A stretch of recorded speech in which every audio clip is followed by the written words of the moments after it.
Hello, Lancaster! Hey, my name is Steve Groff. I'm from the rolling hills of southern Lancaster County. And I've been a farmer all my life, but you know, for the past 300 years, Lancaster County has been a beacon for agriculture innovation. And I believe that we can continue that for the next 300 years if we embrace paradigms that will make for a more resilient climate. My forefather who came here first was Hans Groff, and guess where he settled? Groffdale, right north of Leola, yeah, about 1698, so a long time ago. And the reason he settled in that area is, he said, in our family history, it was because of the soil. You see, the soil is really what makes Lancaster County special. Do you know that in the 1800s, Lancaster County was the highest producing wheat county in the nation for 70 years.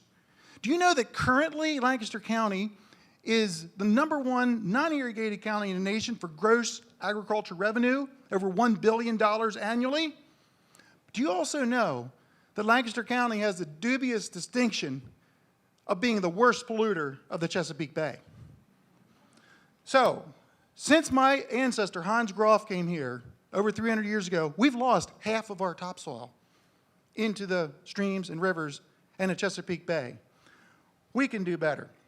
This is a picture of my farm soon after my grandfather purchased it in 1935. Now, if you look closely there, you can see I've outlined the ditches that were on those fields. You can't see the hills in this picture, but they were there. In the mid-70s, he started contouring his fields. And that helped, but it still did not eliminate erosion. And this is when I was a barefoot 7-year-old boy in 1971. When I graduated from high school, I started farming with my dad, and we had these ditches, and we had to close them in some years just to harvest our crops. I didn't like that. And so I looked into this thing called no-till, or no-tillage, is what we called it then, as a way to curb erosion. The Lancaster County Conservation District had purchased a no-till planter in the early 80s so farmers could try this new concept. And I convinced my dad, that wasn't easy, to try this. And that did help solve our problem with ditches. Now, at the time, I could have cared less about the Chesapeake Bay. I didn't know there was a problem. But the problem was the ditches. Later on then, as I began to use more and more cover crops, I tried to manage them better, and I heard about this concept of a cover crop roller from the country of Brazil. So I developed the first cover crop roller in the United States. And the Rodale Institute heard about it a couple years later, and they started promoting this. And then a business here over in Whitehorse, Pennsylvania, I&J Manufacturing, started building cover crop rollers. They have built over 1,000 of these. Lancaster leading the way in innovation for cover crops. As I went on in my quest of cover crops, I started doing research with University of Maryland, Penn State, NRCS, USDA, and we started looking at these radishes. Radishes that grow in the soil to help open it up and loosen it. So I saw this as an opportunity and literally started a seed business, the first cover crop seed business in the world to market cover crops.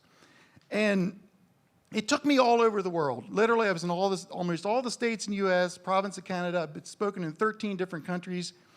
And we branded it tillage radish. So it became really like a spark plug for the current cover crop movement. Again, Lancaster leading the way. Well, how does my farm look today? This was an aerial view not too many years ago. It's green. Guess what? There's no ditches. And this farm, my farm here, now is a sequester of lots of carbon. And so that's something that we're talking about here today. Now, over the years, you can see the progress here. Again, I just want to say, Lancaster leading the way.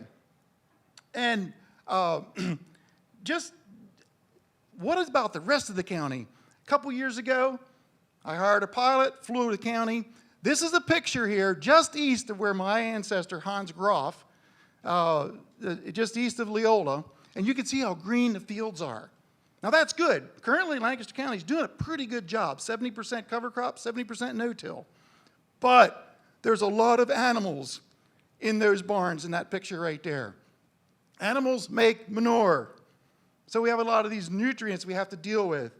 And unfortunately, Lancaster still is the #1 polluter of the Chesapeake Bay.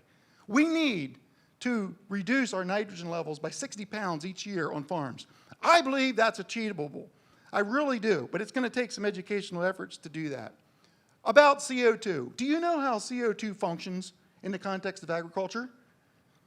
Well, when you plow fields or till them, you're releasing carbon, or you're releasing, the carbon goes with the air and makes CO2, carbon, oxygen. CO2 goes up in the sky. Not good.